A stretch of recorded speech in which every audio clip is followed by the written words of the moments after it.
বন্ধুরা, রুই মাছ খেতে খেতে যখন বিরক্ত হয়ে যাবেন তখন একটু ভিন্ন টাইপের স্বাদের রুই মাছ রান্না করে নেবেন। এগুলো সব পেটিন মাছ হয়ে গেছে, একটু বড় বড় দাগা মাছ হলে ভালো হয়। যাই হোক, আমার কাছে যা ছিল। প্রথমে কড়াইতে তেল দিয়ে রসুন,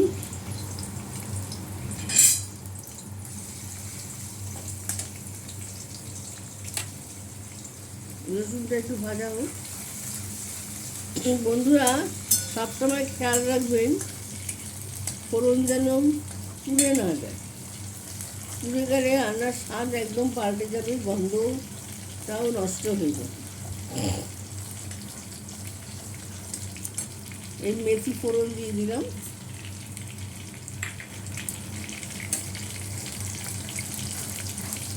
খুব সুন্দর একটা গন্ধ বেরিয়েছে।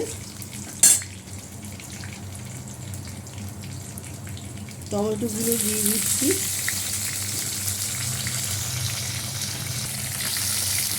একটু নুন দিয়ে দিলাম, টমেটোটা নরম হয়ে যাবে। এদিকে একটু কুকারগুলো দিয়ে দিলাম।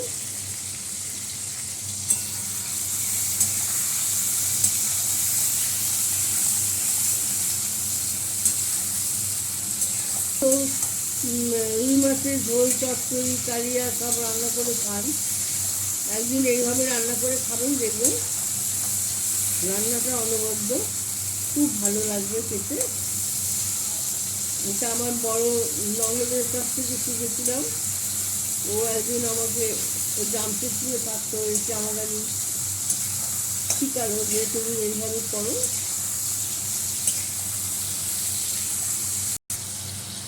বাঙালির মাছের ঝোল আলু ছাড়া তো চলবেই না।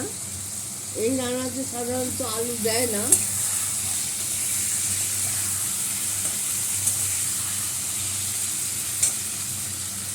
এই হলুদ গুঁড়ো, লঙ্কা গুঁড়ো দিয়ে দিলাম।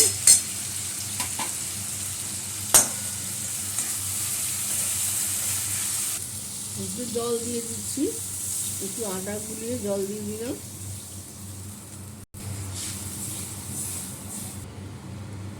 একটু ঢাকা দিয়ে দিলাম, ঝোলটা একটু ফুটুক। বন্ধুরা, আমার ঝোলের কালারটা খুব সুন্দর এসে গেছে। মাছগুলো দিয়ে দিলাম।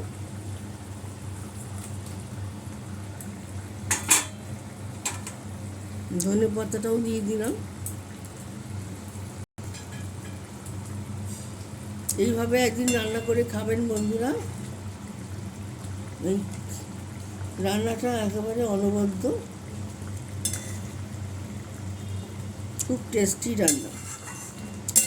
আমার ননাসের থেকে শিখেছিলাম, তারপর থেকে মাঝে মাঝে আমরা এরকম করে খাই।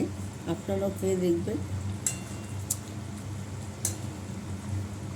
লাইক, শেয়ার, কমেন্টস করে দেবেন। ফেসবুক থেকে দেখলে একটু ফলো করে দেবেন। ফেসবুক থেকে দেখলে ফলো করে দেবেন, আর ইউটিউব থেকে দেখলে সাবস্ক্রাইব। নমস্কার বন্ধুরা, আমি রান্নাটা শেষ হয়ে গেল, ডেলি